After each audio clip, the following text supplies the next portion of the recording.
So this is a puzzle or maybe a math magic trick that is easy to do and really fun. We start off with an 8x8 grid like we have here, and its area is 64 units. I've made these lines here, and I'm going to cut this square into 4 pieces and rearrange them into a rectangle. So you can see that this is where the 4 pieces have gone. This triangle is here, this triangle is over here, and these 2 pieces are here and here. Now, what's the area of this new rectangle? Well, we can see that it's 5 by 13, which gives an area of 65.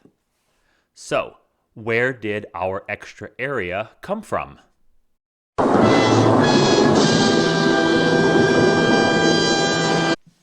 And so the trick to understanding what's happening here is looking at the slope of this line that goes all the way through. Now it looks like it's one continuous line, but actually we can show that it cannot possibly be one long diagonal. And that's because of the slope.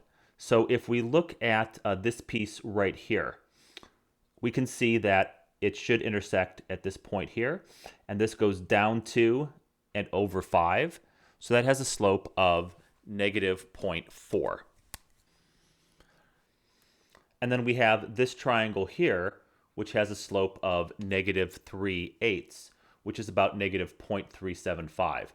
And so we can see that those two numbers are very, very close together, and you really can't tell with your eye just looking at it that this line actually is not perfectly straight.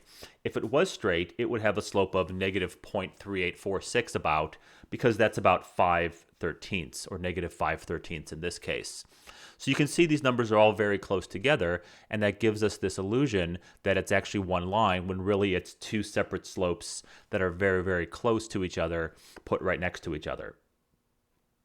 And we can actually see this pretty clearly if we take apart and rearrange the original square.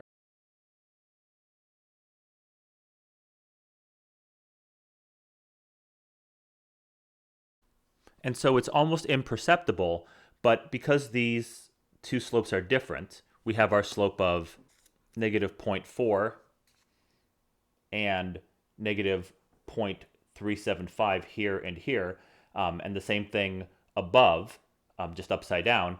We see that we end up having this gap in between. And it's actually a very long quadrilateral in between here. And the area of this blue piece that you can see now is actually equal to 1 square.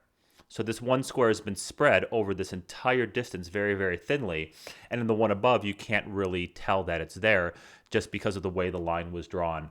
It was a little bit thicker, and I drew it so it was all the way through and adjusted these lines ever so slightly. So this line right here does not quite meet at that point, and either does this one. But again, with just the eye, it's really hard to tell that. So that's how slope can help us to solve this puzzle. Mystery solved.